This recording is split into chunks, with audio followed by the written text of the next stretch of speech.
Namaste, Shalom, Salam, everybody, Sat Nam. I'm making this video as a direct result of something I've just seen. So I was coming into my house and I saw a kid stepping into a van. He must have been about 12. And his parents were obviously picking him up from school because I live near a school. And I saw him take a bottle out of the car and throw it on the floor. Then he picked up what looked like a plastic thing that you drink from. He threw that on the floor. So I went up to him, I said, "Excuse me, I think you dropped something." And he said, "Oh," and then his dad went, "Oh, it's okay, I asked him to drop it." And he just then got, and his dad said, "Get in the car," and he got in the car. And I then at that point said, "Don't you have a great teacher?" And I think that just went above his dad's head. I think his father would have probably responded to me being rude or swearing. And that just got me thinking.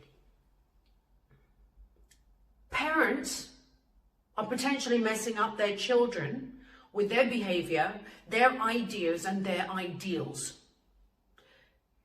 And I'm making this video to tell you that if you think that you've been affected by your parents' behavior, that you can change that and you can let it go.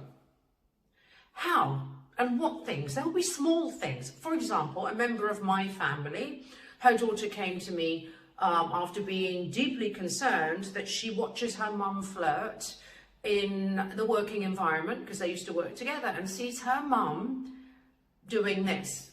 I can't even do it. So impersonating a blowjob to other workers that she was flirting with. And her mum, when I confronted her, said, "Oh, it's just flirting."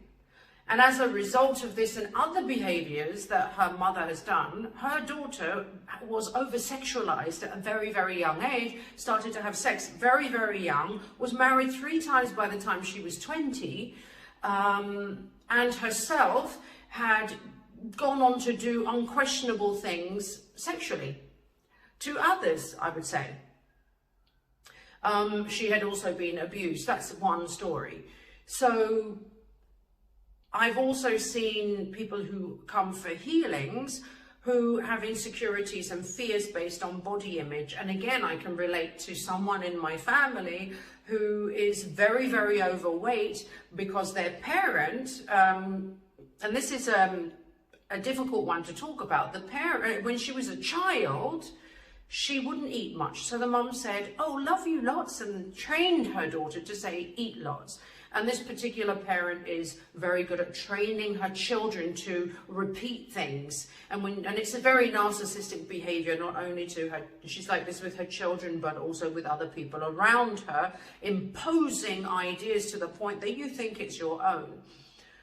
And this is very, very dangerous. So if you're a parent, please be aware of what you're doing to these children. You're affecting their lives for the rest of their lives. Your children are not there to be robots of you, to do what you tell them to do. And you have to also be very aware of your behavior around your children, the words that you use, how you respond to their emotional needs. And that's a big one. You need to respond to your children's emotional needs. So if a child comes to you with a problem, don't blame them. I had a situation where I told my parents that I was sexually abused by my uncle and they blamed me.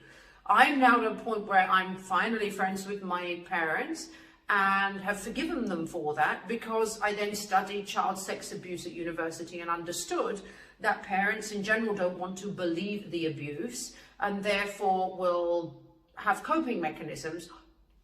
But then there's an advancement of that. There are those parents who come from certain cultures, and this again has happened in my family, where they think the girl has maybe instigated it, or it's actually not an issue. So that's talking about sexual abuse, but you have to respond to the emotional needs of your child. Now, if my parents had reached out to me and cared for me in that situation, then I would have maybe grown up differently, maybe not let a lot of situations happen in my life that were potentially dangerous and hurt me as an adult. So and then I went on to go into relationships that were abusive, like with an ex-husband who thought it was okay to, on a daily basis, pound me with negativity, telling me I wasn't good enough, which eventually affected my mentality to the point where I basically didn't feel like my life was worth anything because of the message I was getting from him on a daily basis for 12 years. And I did try to kill myself in that relationship. And I was met, there was no compassion from him or love or understanding. And in that relationship, you may judge and say, you know, what was the situation? Well, daily basis telling me I wasn't doing things right. I was bad. He was sleeping with other people. And he also had a history of substance abuse, which I didn't know about until I left him. But all of these things could have impacted me to the point where, A, I would have given up my life, which I nearly did. And thank you for my angels for being there. But secondly, as parents, you are planting the seeds for your children for the rest of their lives, number one. Number two, for the children, although those seeds have been planted, if you work on yourself, you can get rid of those seeds and be the person you always should have been. And that is a person, and this is for everybody, of joy, abundance, love, friendships, all of the good energy, all of the positive things.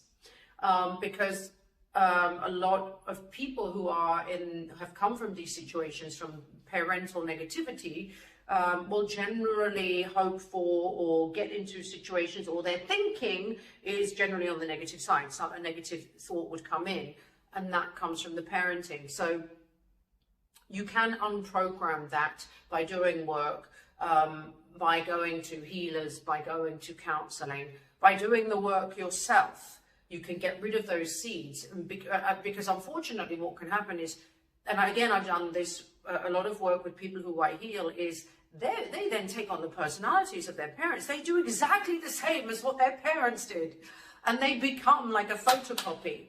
And that is like the karmic cycle. It keeps going round and round and round until one person breaks it all. And that is you. That's you today. Break it. You can break it right now by making an affirmation. I let go of the seeds and the programs that were given to me that were never mine. I cut off all energy ties to anything that has affected me negatively in any way. I thank my parents for giving birth to me, for they gave birth to somebody spectacular, to somebody amazing. The only seed that I carry inside of me is the seed of God, which is full of abundance, full of blessings, full of love and joy. So I forgive my parents for all that they have done that is negative. And I thank them for all the positive things that they have done. But I am no longer attached to any of the trauma that they have given me. I come back to my natural, joyful self with the divine seed of God. That's my will, and so it is. You can also do this exercise by replacing my parents with my ex-husband and say their name, my friend, or anywhere where you've had this trauma come in, which is affecting your personality. Have a beautiful day, everybody. And remember, you have one very precious life, and you are freaking precious. Walk around like a queen and a king, because you are the queen and the king of your kingdom. You decide what exists in your kingdom. I love you.